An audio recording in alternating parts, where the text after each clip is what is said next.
Senhor e Salvador Jesus Cristo, essa manhã bem fresquinha, como nos restaurantes, se esse frio é só aquele prato de entrada, quando vier o prato principal, nós vamos trazer as crianças para a igreja para fazer boneco de neve, não é isso? Vai ser uma festa muito bonita. Meus irmãos, quero partilhar com os irmãos uma coisa. A gente que usa óculos, né? A gente enxerga melhor sem ele as letras miúdas de pertinho e às vezes tem que tirar os óculos para ler umas letras e colocar para ler outras. Mas sem eles a gente quebra o nariz, não é isso, Adriano? Então vamos ficar com eles. Meus irmãos, então, esse é um tempo especial, um tema especial. E algo interessante na Igreja Presbiteriana do Brasil é que a Constituição, lá dos idos de 1950, fez prever um dispositivo que 30 dias antes da eleição, pelo menos, a Igreja deveria ser instruída, né? Isso é uma garantia de que os irmãos da Igreja têm que receber essas diretrizes, essas instruções. E aí eu quero colocar ali o dispositivo da Constituição da IPB.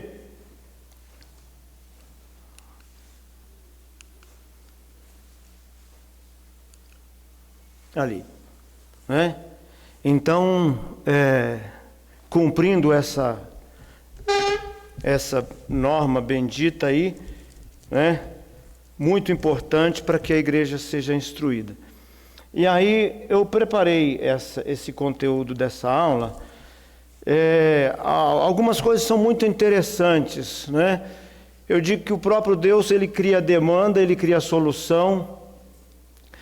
E eu queria que nós ficássemos com as nossas Bíblias abertas em dois textos. Primeiro, abra sua Bíblia no capítulo 6 do livro de Atos, porque, muito embora o livro de Atos não traga nominalmente essa figura do diácono, a pessoa ou a instituição do trabalho diaconal está sedimentado em Atos 6, e a gente vai dar uma caminhada por ele. Depois nós vamos ver que aí sim, lá escrevendo a Timóteo, o apóstolo Paulo aí dá nome aos bois, e aí ele fala do diácono, né? Acompanhe na sua Bíblia aí o capítulo 6, até o versículo de número 7, Atos 6, de 1 a 7. Diz assim a palavra do Senhor: Naqueles dias, multiplicando-se o número dos discípulos, houve murmuração dos helenistas contra os hebreus, porque as viúvas deles estavam sendo esquecidas na distribuição diária. Então os 12 convocaram uma comunidade dos discípulos e disseram: não é razoável que nós abandonemos a palavra para servir às mesas. Mas, irmãos, escolhei dentre vós 7 homens de boa reputação, cheios do Espírito e de sabedoria, aos quais encarregaremos deste serviço. E quanto a nós, nos consagraremos à oração e ao ministério da palavra. O parecer agradou a toda a comunidade, e elegeram Estevão, homem cheio de fé e do Espírito Santo, Filipe, Prócoro, Nicanor, Timão, Pármenas, Nicolau, prosélito de Antioquia. Apresentaram-nos também os apóstolos, e estes, orando, lhes impuseram as mãos. Crescia a palavra de Deus, e em Jerusalém se multiplicava o número dos discípulos, também muitíssimos sacerdotes obedeciam a ele. Um detalhe importante: um desses homens escolhidos, o Timão, nem era o Corinthians e nem era o amigo do Pumba, meus irmãos. Só para lembrar, não ficar dúvida nenhuma. Então, meus irmãos, olha, o Senhor, nós vemos aqui logo de início, surge uma demanda, surge uma oportunidade, surge um problema.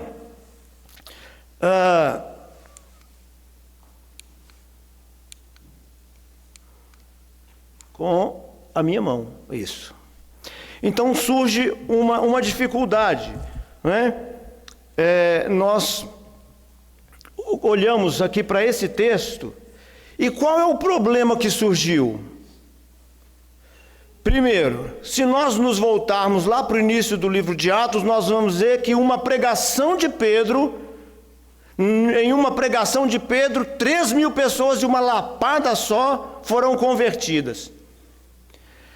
Nós sabemos que a igreja primitiva, os irmãos se ajudavam, os irmãos vendiam os seus bens, entregavam o produto da venda aos apóstolos, e estes administravam, estes distribuíam, e nós imaginamos que, muito embora não fosse um modelo de cesta básica que nós temos hoje, eles distribuíam provavelmente uma parte em dinheiro ou outra em alimentos. Há uma ideia de que, inicialmente, muito provavelmente, os apóstolos faziam isso. Mas a igreja cresceu. A igreja cresceu, e a primeira reclamação aqui, daqueles que eram convertidos, e sobretudo dos discípulos que vinham do helenismo, daqueles de raiz grega. E então a reclamação era: olha, as nossas viúvas, ou as viúvas do povo grego, têm sido discriminadas. Ou poderia estar havendo ali ou uma discriminação mesmo, por questão de etnia, né? A gente sabe que o povo judeu é muito fechadinho, o povo hebreu muito fechadinho. É uma hipótese, né? E uma outra era que não se estava dando conta de fazer todo esse trabalho. Então surge aí a murmuração, e como a gente sabe, a murmuração traz uma ideia de impor culpa a alguém pela não realização de determinado ato. E aí, diante dessa murmuração, e como ele disse, naqueles dias multiplicaram-se o número dos discípulos. Então era porque algumas viúvas, ou as viúvas helenistas, as viúvas advindas do povo grego, estavam não sendo também assistidas, ou talvez tratadas com diferença, se levado em consideração o povo judeu. Então nasce aí um problema, né? E aí é trazido aos apóstolos, os 12, e eles falam: então vamos resolver o problema, vamos conversar acerca do problema. Algo que eles tinham em mente: um nível de prioridade. Primeiro, a proclamação do Evangelho tem prioridade sobre toda e qualquer coisa na igreja de Cristo. Sempre foi assim. Por isso os apóstolos vão dizer: olha, não é razoável que nós abandonemos a palavra para servir às mesas. Não é razoável, está fora de questão, dizem os apóstolos. Porque o alimento que esta palavra traz, ele é muito mais importante do que o alimento físico. E aí, os apóstolos, em reunião, decidem escolher homens que pudessem fazer este serviço de servir às mesas. Como que se nós pegássemos hoje a figura de um garçom quando você vai ao restaurante. Evidentemente, culturalmente, nós olhamos o garçom, em geral se olha o garçom com um olhar um pouco de que ele não encontrou um outro emprego ou alguma coisa assim. É verdade, lá escondidinho no coração daqueles que frequentam, né, há um pouquinho dessa perspectiva. Mas aqui o apóstolo Paulo, aliás, os apóstolos, né, estão dizendo que era preciso conseguir pessoas que pudessem servir às mesas. Mas não era pegar qualquer pessoa, não. Tem critérios muito importantes. Então ele diz, olha, a partir do verso 3, escolhei dentre vós 7 homens de boa reputação. Então não é qualquer pessoa que ele pudesse, que preenchesse esse requisito, que fosse cheio do Espírito, alguém que conhecesse com profundidade a palavra do Senhor, e o Senhor que deu esta palavra, que revelou esta palavra. E mais, alguém que tivesse sabedoria, porque vai lidar com questões que vai necessitar sabedoria para isso. Portanto, então esta foi a solução. Diante de um problema, surge a solução, e depois nós vemos o resultado. Depois que se escolhem os homens, lá no versículo 7, qual foi o resultado? crescia a palavra de Deus e em Jerusalém se multiplicava o número dos discípulos. Olha a importância do ofício diaconal. Talvez não pareça, nós não olhamos e não pensamos muito nisso, mas é imprescindível, como nos diz o texto, para o crescimento do reino de Deus. Portanto, não é uma figura de só menos importância, não é? E aí nós olhamos que o diácono na igreja local, e aí eu gosto muito desse texto do profeta Oséias, lá no último versículo do capítulo 14, é o finalzinho, né, em que ele diz, olha, que os caminhos do Senhor são retos e os justos andarão nele. Por mais que se pareçam que os caminhos são tortuosos, estes caminhos do Senhor são sempre retos, porque ele sempre conduz a uma vontade perfeita do Senhor. E aí, às vezes, nós olhamos a perspectiva do diácono, o pastor Adriano mencionou aqui, essa questão de hierarquia, né? Eu sou um privilegiado, porque eu fui diácono nesta igreja por 3 anos. Então, há alguns irmãos que eu ainda encontro aqui, o seu Raimundo, da dona Maria Ideni, né? Aqui não está mais o Eduardo Jorge, filho da dona Maria Viana, né? Era o presidente da junta diaconal. Então, estive por 3 anos na junta diaconal, participei da diretoria da junta diaconal, fiz o mesmo trabalho que os irmãos fazem ali, fiz o mesmo trabalho quando nós precisávamos descer aqui, para garantir que o estacionamento não entrasse ninguém estranho e mexesse nos veículos dos irmãos que estavam aqui concentrados na palavra do Senhor. E era um trabalho muito edificante, muito prazeroso, né? Muitas vezes na porta da igreja sendo procurado, a junta diaconal é procurada por muitas pessoas, muitas pessoas que moram na rua, muitos com necessidades reais, outros tantos que eu questiono às vezes se o dízimo dos irmãos, o dízimo da igreja, que é para edificar a igreja do Senhor, se ele poderia ser utilizado para aquisição de drogas entorpecentes, né? Como já aconteceu algumas vezes, da gente atender pessoas ali e perceber claramente que ela estava, o cheiro tinha usado maconha. Você perceber que a pontinha do indicador e do polegar está queimadinha mesmo, né?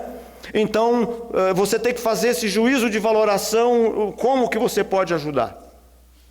Então, eu me lembro certa feita que 2 irmãos que sempre vinham aqui, e a gente precisa administrar essas coisas para ver a importância do trabalho diaconal, do trabalho do diácono, né? 2 irmãos que sempre vinham aqui, enquanto eu era diácono, muitas vezes, eu os encontrei várias vezes, e cada vez que eles vinham, diziam que moravam num local, São Sebastião, cidade estrutural, e uma vez eu fui levar uma reflexão num grupo familiar na Ceilândia, né?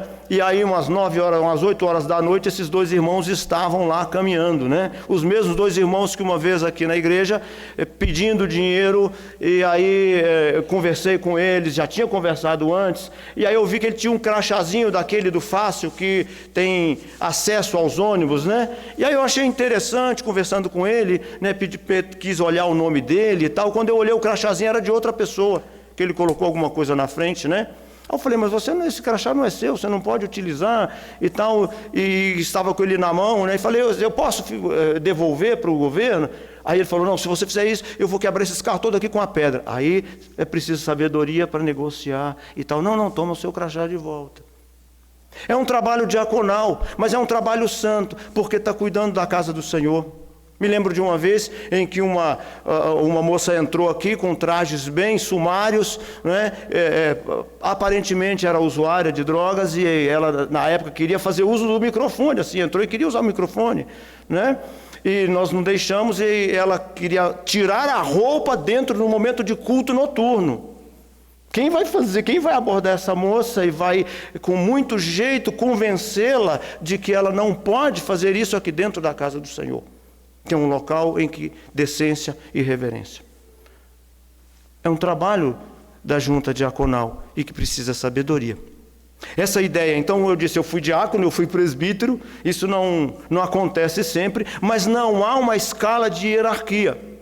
E aí, algo que é só para o meu gasto mesmo, né? Como um pastor amigo meu, às vezes quando ele quer dizer alguma coisa que acho que só ele disse, ele fala, é só para o meu gasto. Então você não precisa adotar como um padrão, né? Eu olho essa perspectiva de serviço ao Senhor como uma escada. E ali, apenas alguns pontos. Primeiro, uma escada de hierarquia, uma hierarquia no reino de Deus. Às vezes a gente olha, como o pastor Adriano mencionou, né, o fato de você estar, às vezes, ocupar esse púlpito, talvez possa pensar que dê um pouco mais de visibilidade, e isso é extremamente perigoso para aquele que ocupa, né? Mas a hierarquia no reino de Deus, e como eu disse, é para o meu gasto, é uma hierarquia diferente. No topo está a igreja de Deus. O mais importante é a igreja do Senhor Jesus. E aí eu dou um argumento mais sólido.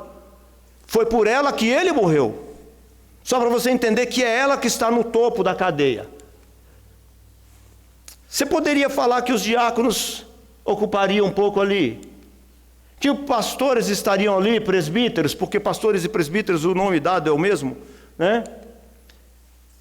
Mas você vai ver que Cristo está lá embaixo. Mas como eu vou deixar Cristo lá embaixo? Espera aí. Jesus é aquele que se colocou na posição de um escravo lavando os pés dos discípulos, porque é apenas escravo que lava os pés dos seus senhores. Então ele se coloca na condição de escravos para dizer, aquele que quer ser o maior que sirva.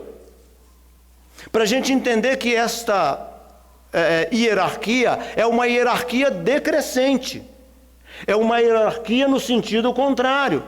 Então aquele que quer ser o maior que sirva, que ocupa o local de menor destaque, que ocupe o local em que ele praticamente não seja visto, mas que o reino de Deus seja glorificado por meio da sua obra. Então essa é uma perspectiva do que seria o serviço diaconal.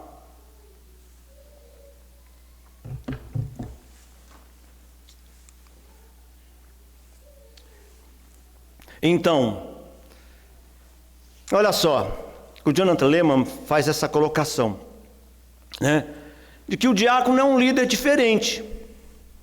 Ele tem uma consciência de servo, né? João 13,5 vai falar acerca de quando Jesus se coloca nessa posição de escravo, né, para lavar os pés dos seus discípulos. Então a liderança da igreja não depende de sucesso profissional ou acadêmico, e sim de piedade. Então, por mais que eu não conseguiria chegar à igreja e falar assim, que eu jogar uns títulos acadêmicos, né, ou uma competência profissional e falar, olha, eu tenho todos os requisitos para ser diácono na igreja, ser presbítero na igreja, né?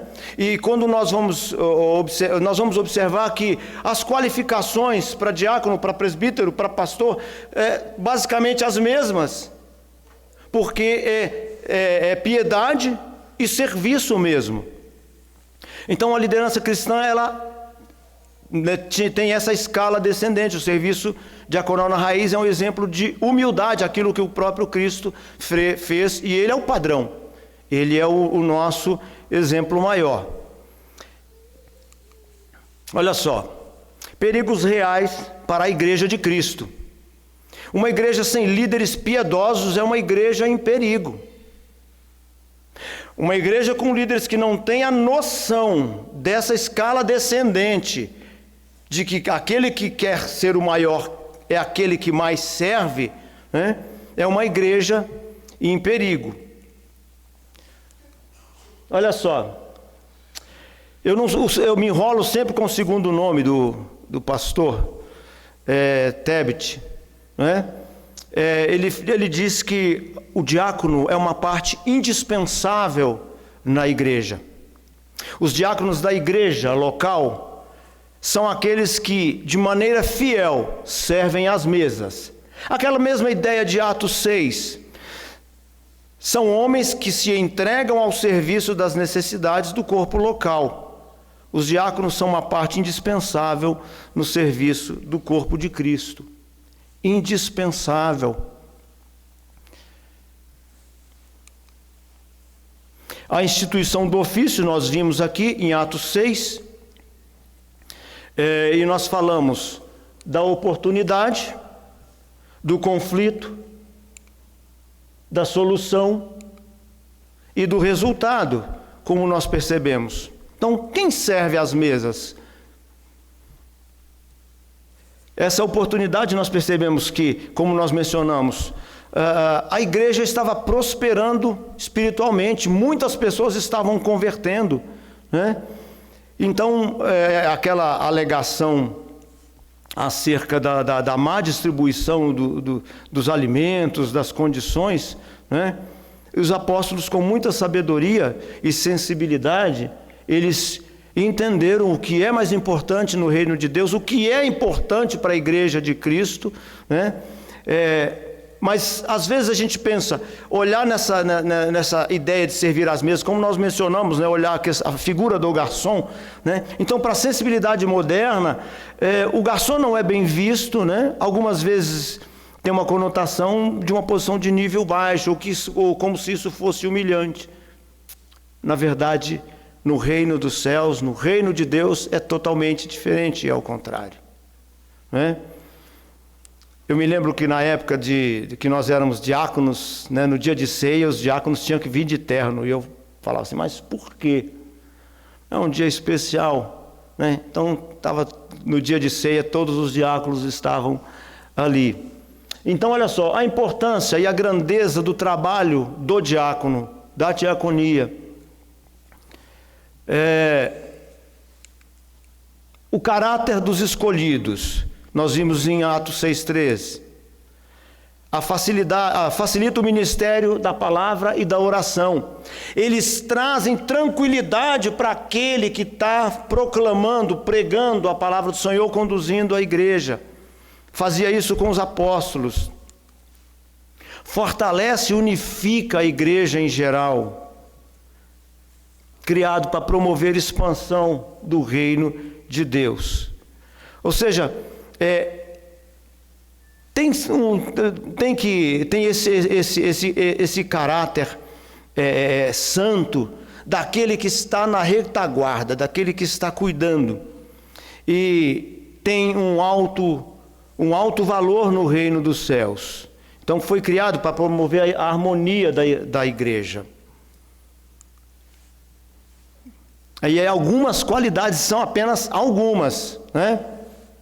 Homens de boa reputação, homens que gozam de um conceito no meio da sua comunidade, como alguém que é sério, alguém que é piedoso, alguém que é gracioso, alguém que tem um espírito de cuidador, cheios do Espírito Santo, alguém que, chegando perto, só o cheiro já dá vontade de ficar ouvindo o que ele está falando ali, né? Cheios de sabedoria, homens que priorizam o ministério da palavra, ou seja, homens que têm consciência de que o ministério da palavra é muito mais importante do que suster materialmente a igreja. Ela precisa o mais importante não é o que é temporal, mas o que é eterno. Então, o diácono tem essa consciência. Nós estamos falando isso porque os irmãos um pouco mais à frente, irão pensar, indicar nomes dos irmãos. Lembrando uma coisa, o diácono não tenta encontrar um diácono perfeito, senão não elege ninguém. E também ninguém ocupa o púlpito. Mais essa, né? Ou seja, é alguém que tenha boa reputação, uma pessoa cheia do Espírito, uma pessoa sábia. Por que uma pessoa cheia do Espírito? Porque o ofício é espiritual, é um trabalho espiritual. Os apóstolos recomendaram recomendaram que fossem escolhidos homens com esse caráter, né? Com esse perfil.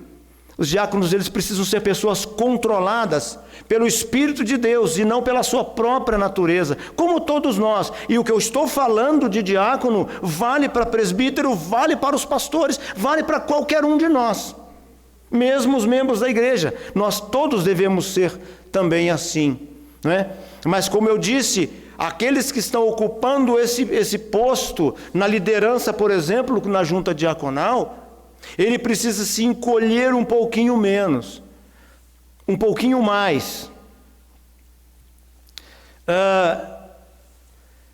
Pessoas que vivam no temor do Senhor, que vivam com esse princípio de sabedoria. Pessoas que saibam aplicar o temor do Senhor na sua vida pessoal.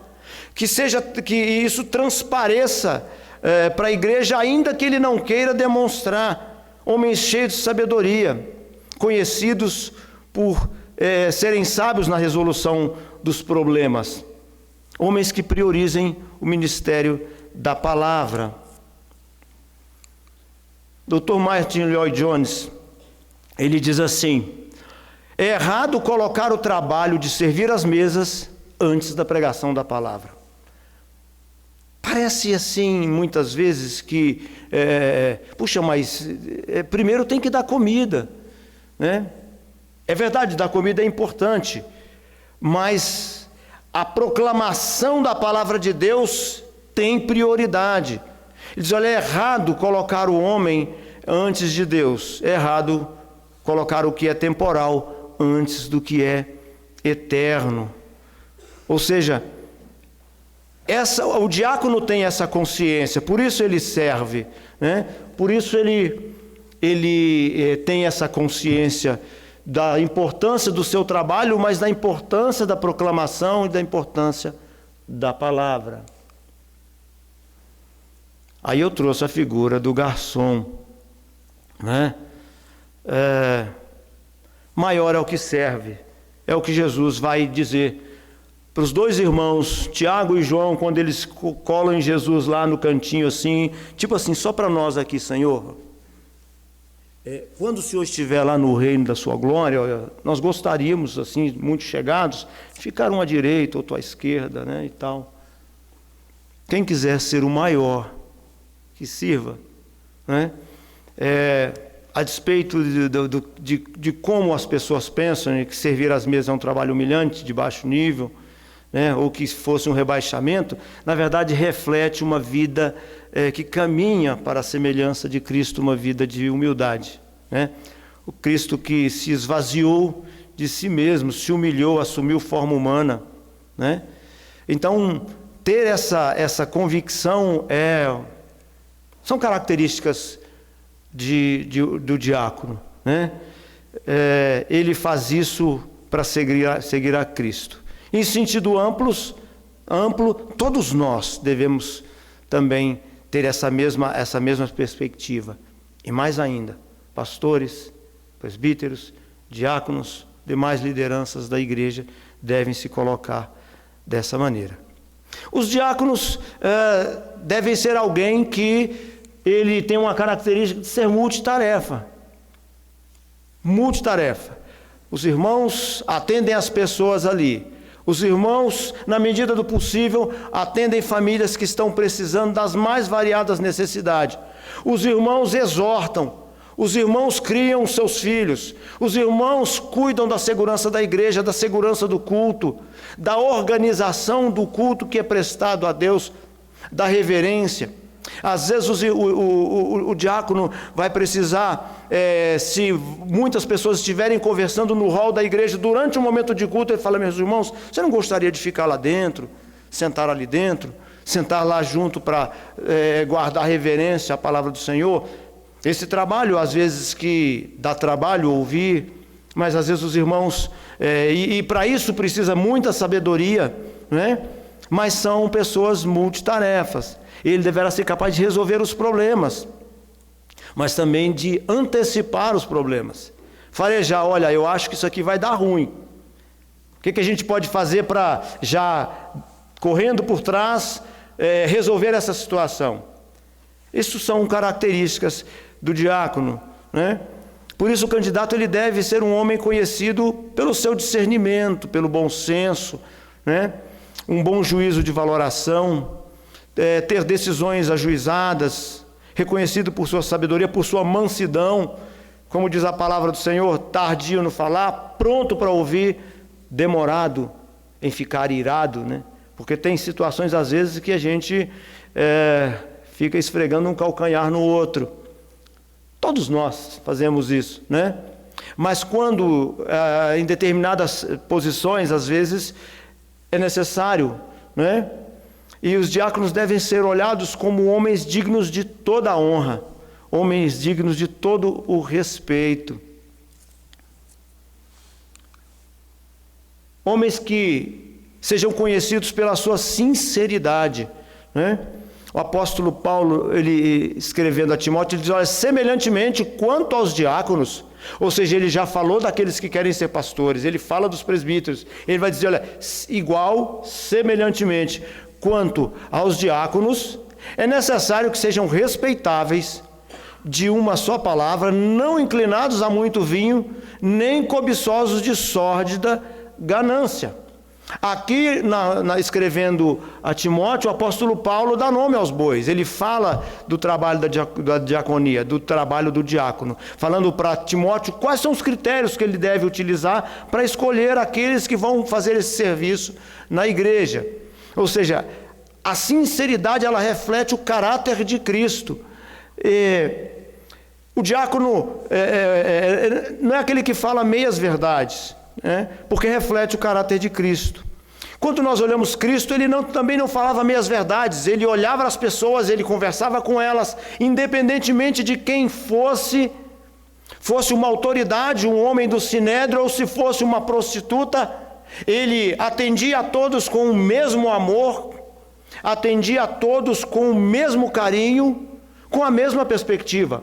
Ele convenientemente não fazia como aquele bispo lá do Alto da Compadecida, que quando chega lá na figura do céu, né, e fala, eu sei, você era arrogante com os pequenos, subserviente com os grandes e tal, e papapá.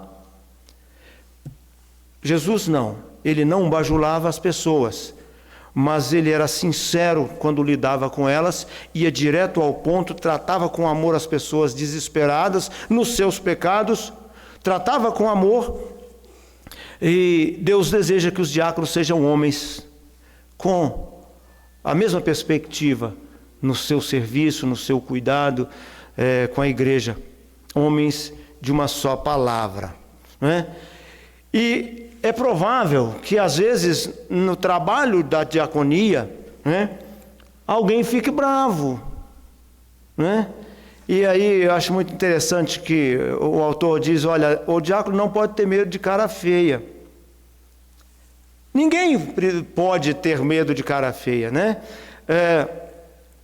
Então, consistente no seu falar com as pessoas mais diferentes, né? Ele age do mesmo jeito. Ele age da mesma maneira. Então, são homens que lutam contra o sucesso, aliás, lutam com sucesso contra o temor dos homens. Meus irmãos, lutar contra o temor dos homens é algo extremamente difícil, que todos nós enfrentamos, todos. Não tem um que muitas vezes esmaga a sua consciência para não desagradar o outro e fazer aquilo que o outro deseja. Os irmãos certamente teriam inúmeros exemplos para me auxiliar nisso, né? O temor dos homens, aquele que, por exemplo, até peca para não desagradar o patrão, para não perder o emprego, ou para... Então, o ditado popular diz que nós não vamos conseguir agradar a todos, né? Então, o diácono, ele faz o seu trabalho no temor de Cristo, faz com sabedoria, faz com amor, trata com amor aqueles que a ele se chegam, né? Então, com isso eles não se tornam vulneráveis ao temor dos homens, né? Olha só, esse autor faleceu, acho que há 2 anos, se eu não me engano, Adriano, né? David Powlison. Alguém que escreveu muito na área do aconselhamento bíblico, com obras muito boas, mas muito boas mesmo, David Powlison. Ele fala, eu só trouxe, esse é apenas o exemplo, né? Mas o apóstolo Paulo fala da perspectiva ele não cita como diácono, mas são homens que são apaziguadores. Sabe aquele que coloca água na fervura, né? Que aquieta, apacenta a situação, né? E o apóstolo Paulo, ele diz que aqueles, por exemplo, quando nós pensamos em diácono, os irmãos, quando forem escolher, quando forem votar, quando forem indicar, né? É um critério: não saia da vossa boca nenhuma palavra torpe, sim, unicamente a que for boa para edificação, conforme a necessidade, e assim transmita graça aos que ouvem. Este é um desafio não apenas para diácono, mas para todo crente, para os pastores, para os presbíteros e toda a liderança, todos, né? Transmite graça naquilo que fala. Um requisito ou uma ferramenta também dos diáconos são homens que demonstram um cuidado pastoral. Muito embora eles não sejam ordenados como pastores, aí eu estou falando da figura específica, né? Mas no sentido amplo eles também pastoreiam seus filhos, e no cuidado da igreja eles também fazem esse trabalho ou este serviço, né? Eles demonstram cuidado pastoral e até autossacrifício. Os irmãos vêm mais cedo para a igreja, os irmãos abrem mão de ficar aqui sendo alimentados na palavra e vão receber os irmãos à porta da igreja com um sorriso, com um abraço, né? E vão estar dispostos a isso. Então eles demonstram também esse cuidado com as necessidades dos outros, né? Eles têm um bom testemunho da igreja. Olha só. E aí algo que se requer do diácono: que ele conheça a verdade. Mas não apenas que ele conheça a verdade, que ele viva por esta verdade. É verdade que o que eu estou falando serve para todo mundo. Todo mundo, né? Mas está falando especificamente daquele que se coloca, né? Então, alguém que serve às mesas, né, ele deverá... Aí o exemplo do restaurante, né? Quando às vezes nós vamos ao restaurante e você pergunta para o garçom: esse prato alimenta 2 pessoas? Bem, ele diz: não sei, nunca vim aqui com mais alguém comer nesse restaurante. Ou, você me indicaria algum prato desse restaurante? Não sei, eu nem sei quem está trabalhando lá dentro da cozinha. Não conheço, né? Ou quais os melhores pratos? Também não sei. Certamente você não vai encontrar isso, porque ele conhece o que ele está trabalhando, né? De igual maneira, o diácono deve conhecer a verdade, deve viver pela verdade, né? Ele conhece o produto com o qual ele trabalha. Então a igreja necessita de entendimento do Evangelho do Senhor. O diácono deve estar apto a trazer esse conhecimento, né? Eles precisam conhecer o ensino, porque eles também fazem isso. Eles devem conhecer os pontos principais, os pontos cardeais do Evangelho de Cristo. Eles devem, a sua vida deve apontar para Cristo, porque o seu falar também faz isso. Devem ser homens experimentados, homens vividos, homens que conhecem, né? Então, homens que abraçaram a fé, homens que dão bom testemunho. Eles devem demonstrar arrependimento genuíno, como todos nós. Então, mais do que guardar a verdade, eles devem também viver pela verdade. Nós estamos dando dicas. Aí você vai falar: então, olha, se era tudo isso, aí não vou poder escolher ninguém. Eu disse no início: não tem diácono perfeito, pastor perfeito. Mas tem homens que Deus está trabalhando, que Deus está forjando neles um caráter, assim como todos nós que sentamos no banco da igreja.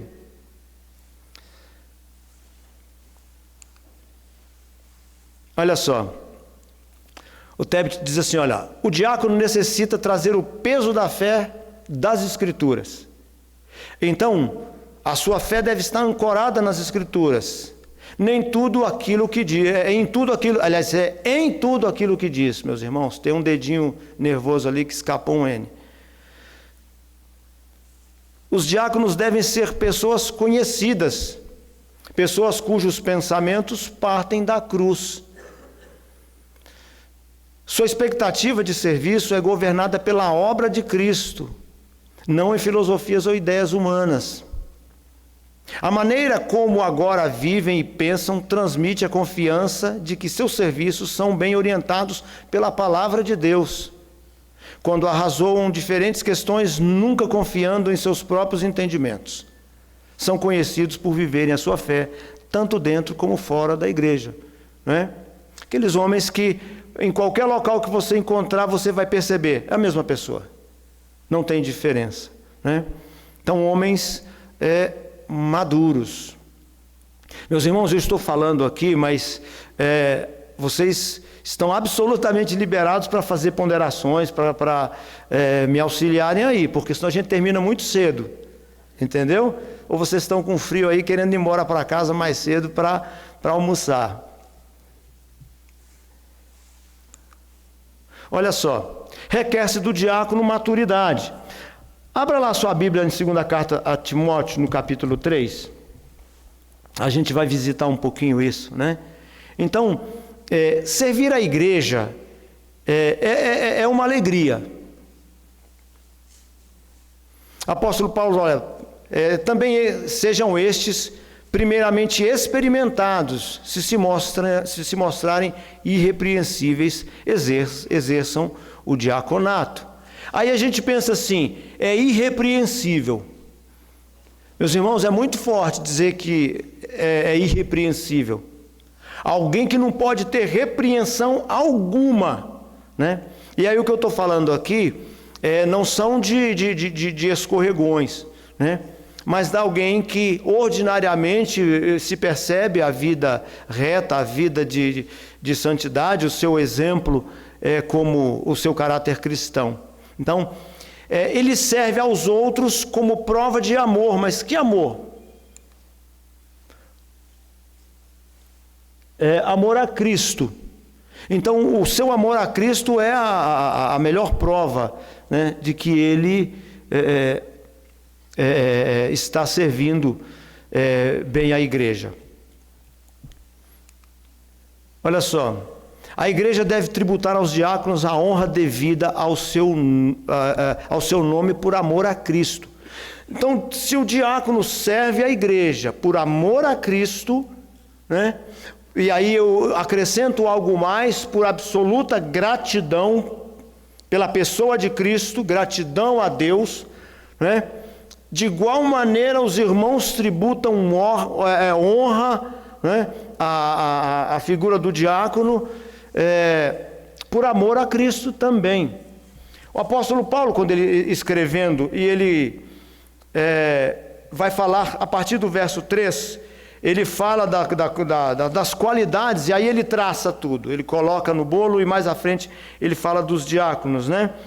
Quando ele diz, olha, vai falar dos bispos, né? Aquele que aspira o episcopado, boa, excelente obra, almeja, no versículo 1, né? Ele vai dizer também que o bispo é necessário, portanto, que o bispo seja irrepreensível, esposo de uma só mulher, temperante, sóbrio, modesto, hospitaleiro, apto para ensinar. Por isso que ele vai dizer mais à frente, semelhantemente o diácono, né? Ele vai dizer lá, o bispo, não seja dado ao vinho, não violento, porém cordato, inimigo de contendas, não avarento, e que governe bem sua própria casa, criando os filhos sob a disciplina com todo respeito. Se, porém, não sabe governar a própria casa, como cuidará da igreja de Deus? Ele está falando daquele que almeja o episcopado, o pastorado, mas as mesmas qualidades que deve ter um diácono, né? Não seja neófito, ou seja, não seja um iniciante na fé, para não suceder que se ensoberbeça e incorra em condenação do diabo. Pelo contrário, é necessário que ele tenha bom testemunho dos de fora, a fim de não cair no opróbrio e no laço do diabo. Aí, com relação aos diáconos, semelhantemente, ou seja, o diácono deve trazer consigo todas essas qualidades que foram dadas, exigidas do episcopo, mas semelhantemente o diácono, com algumas diferenças, né? Mas que ele também, ele não pode falar, não, aquilo lá não se aplica a mim. Então, marido de uma só esposa, opa, né? Era só para os pastores? Claro que não, né? Então, é necessário que eles sejam respeitáveis, de uma só palavra, não inclinados a muito vinho, não cobiçosos de sorte da ganância, conservando o ministério da fé com consciência limpa. Também sejam estes os primeiros, sejam estes primeiramente experimentados, e se mostrarem irrepreensíveis, exerçam o diaconato. Da mesma sorte, quanto às mulheres, olha aí, então vai falar até de mulheres que exercem liderança na igreja. Então o apóstolo Paulo diz como é que, Timóteo, como que você vai escolher as lideranças na igreja, né? Então, aqueles que graciosamente servem ao Senhor, na diaconia, no diaconato, né?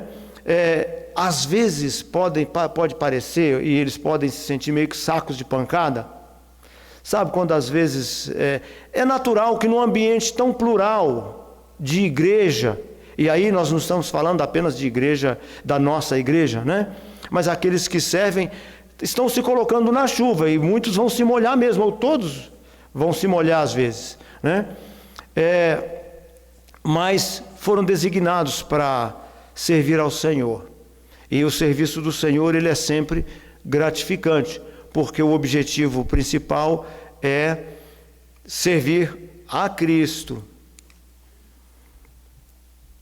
Olha só, o diácono é uma pessoa madura e um cristão em crescimento como qualquer outro. Então, quando nós pensamos na irrepreensibilidade, troquei tudo, né? A irrepreensibilidade do diácono, ou como de qualquer um outro, né? Não significa que ele deve ser perfeito, porque é alguém em quem está sendo forjado o caráter de Cristo, como em você também, né? Então, mas uma pessoa madura que vai ter muito mais facilidade, jogo de cintura para resolver algumas questões, algumas situações, buscar a melhor alternativa. O Senhor não estabeleceu um ofício do diácono como algo que tive um cargo que estivesse sobrando, ou é um cargo extra, né? É um cargo que é obsoleto, em anexo. Não. Imprescindível para o crescimento do reino, imprescindível para o crescimento da palavra de Deus.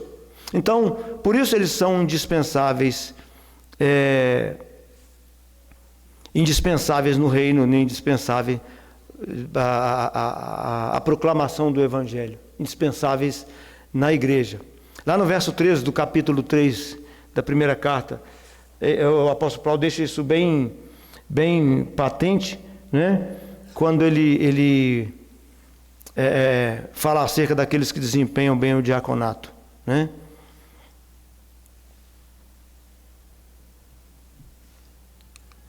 O que mais? Ele está crescendo à medida da estatura da plenitude de Cristo, como todos. Não. Sem idade mínima, meus irmãos. Então, se as barbas estiver branca também, olha, o cabelinho branco, não tem idade mínima. Não é igual o concurso público lá da Polícia Militar e do Bombeiro, viu? Ah, perdão. Não, máxima. Eu falei mínima, né? Você perguntou, foi mínima? Ah, não, perdão, a minha mente foi na massa, por isso que eu falei dos cabelinhos brancos, né? Tem que ser maior e tem uns requisitos de tempo de igreja, né? Para ser escolhido, mas ele precisa ser maior. Então, olha, é alguém que está crescendo à medida da estatura da plenitude de Cristo, tá vendo? Ainda bem que vocês estão ligados. Para o presbiterato, o Paulo fala que não seja neófito e para o diácono seja experimentado. Então, nós colocamos a idade mínima de 18 anos, né? Mas é interessante que se tem uma certa experiência, vivência na igreja, não se recomenda um neófito. Eu acho que esse experimentado aqui fala um pouco dessa pouquinho dessa vivência que ajuda, vai ajudar no exercício profissional. Legal, bom o vereador Adriano ter lembrado. Então, a idade mínima aqui é um estabelecimento constitucional, né? Biblicamente fala em experimentado. Agora, quando nós lembramos que Timóteo era visto como jovem, né? O apóstolo Paulo vai dizer para ele não se aborrecer com as críticas que recebia, e ao que tudo indica, ele tinha em torno de 35 anos. Então, os anciãos achavam que ele era muito, muito jovem e ele enfrentava problema com 35 anos, né? Então, lembrando, é um requisito constitucional a questão da maioridade. E como o Adriano bem lembrou, a experiência ou experimentado pressupõe um pouquinho mais. O ministério fiel é gratificado por Deus e reconhecido pela igreja.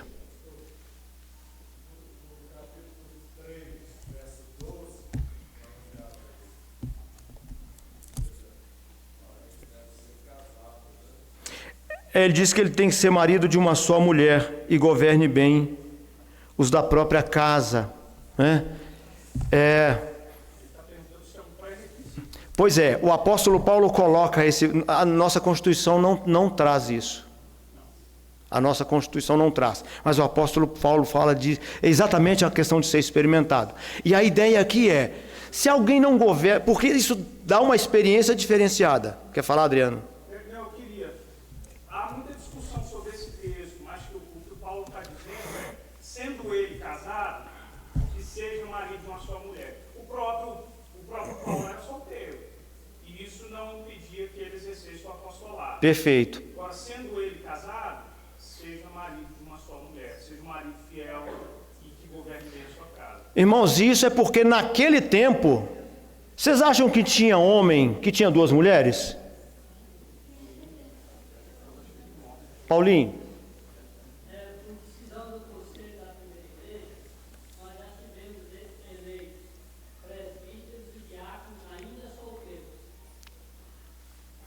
Perfeito? Então, a perspectiva de Paulo aqui, olhando o contexto da época, tinha homens que tinham mais de uma mulher. Ele falou, esses não podem exercer, seja o pastorado ou o episcopado, né, ou o diaconato. E aí, dentro disso, está embutido muitas coisas. Ele precisa governar a sua casa. Se ele nunca teve a experiência de governar a sua casa, como governar a igreja? Né? Como participar da liderança? Né?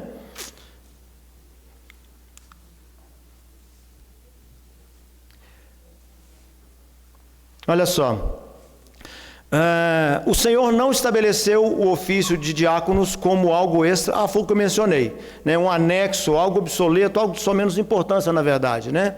Ao contrário, os diáconos servem à mesa do Senhor, com vista a facilitar o avanço do Evangelho, a saúde do corpo local, o regozijo, a alegria dos santos. Os diáconos são indispensáveis à igreja.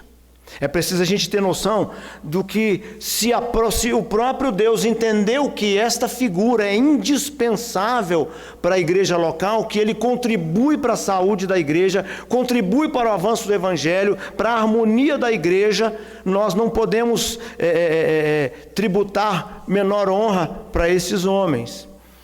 O apóstolo Paulo já li esse texto do verso 13, nós já lemos, né? Pois os que desempenham bem o diaconato alcançam para si justa proeminência e muita intrepidez na fé em Cristo Jesus. Pastor Tebet, ele diz assim, e aí a gente caminhando para a nossa conclusão. O Senhor não estabeleceu o ofício de diácono. A mesma coisa, meus irmãos, só dupliquei aqui, né?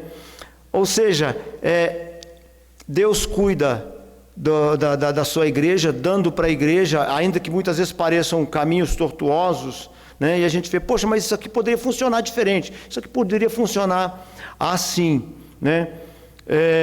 Mas o Senhor conduz todas as diretrizes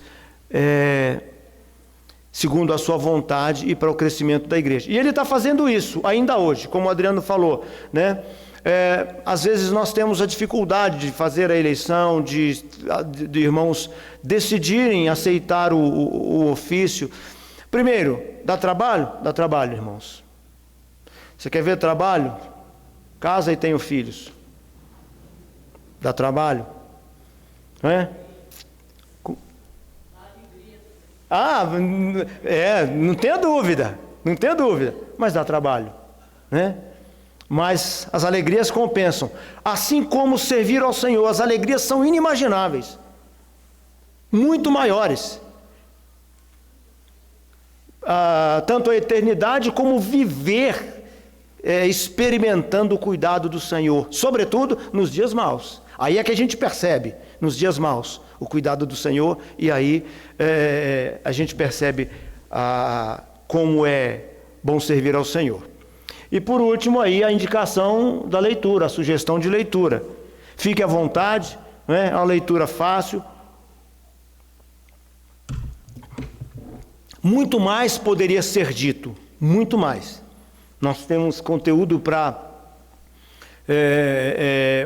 muito mais, mas apenas para que a ideia era trazer um pouco mais acerca dessa figura instituída por Deus, porque foi Ele que inspirou os apóstolos, né, a tomar aquelas decisões lá em Atos 6, e com essa mesma orientação o apóstolo Paulo instrui Timóteo, né, na composição da liderança da igreja que ele estava à frente. E tudo isso visando o crescimento do reino de Deus, a edificação dos santos, para que todos cheguem à plenitude da estatura de Cristo. Amém? Vamos orar. Aliás, alguma colocação mais, meus irmãos? Alguma contribuição mais? E isso nos ajuda, fomenta. Pastor, e quanto ao chamado? Chamado. Vamos lá. A pessoa pode se sentir chamada ao diaconato, e aí a gente pensa, é um chamado interno, né? Aquele que nenhum de nós consegue acessar. Mas nós conseguimos perceber um chamado externo, uma vocação externa, por conta disso que os irmãos indicam. Olha, eu acho que você seria um excepcional diácono, né? Então a questão do chamado, ela tem sempre esses dois alicerces, né? O mesmo como o chamado para um ministério pastoral, um chamado interno e um chamado externo. No caso pastoral, quem avalia esse chamado externo, no caso o conselho, no caso da igreja presbiteriana, o conselho ou os concílios, né? E no caso do diácono, ou mesmo o presbítero, né? Presbítero regente, né?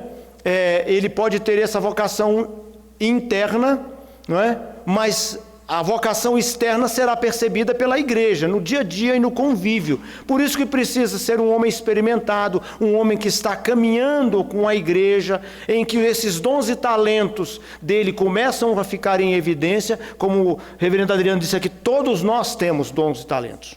Todos, não escapa um, né?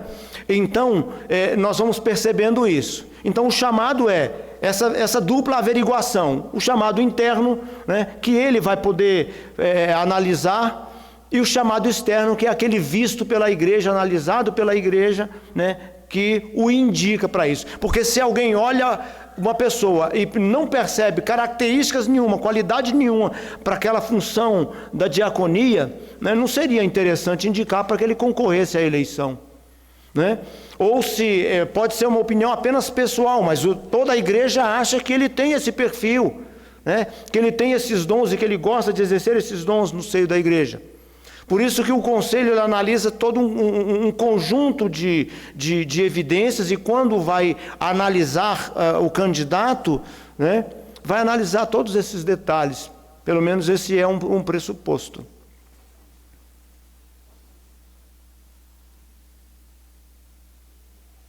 Samuel levantou a mão lá no fundo? Não. Só quis dar uma sacaneada nele lá.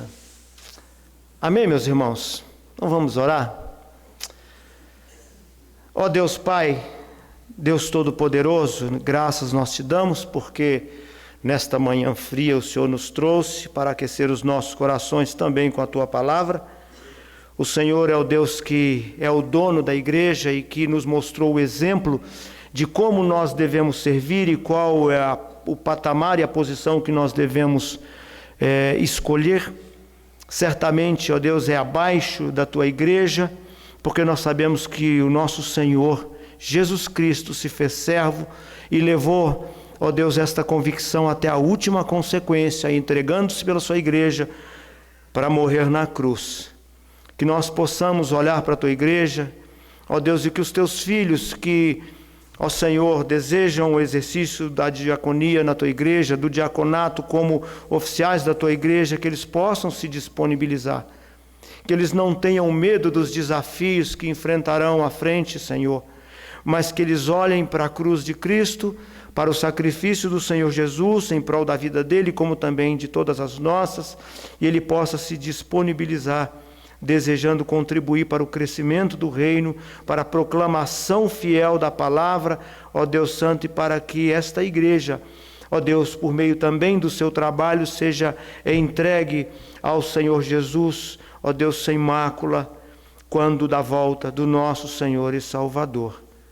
Pedimos ao Senhor que, na sua infinita graça e bondade, o Senhor cuide da tua igreja, dos teus filhos que estão enfermos, ó Deus, que têm sido objeto das nossas orações e clamores.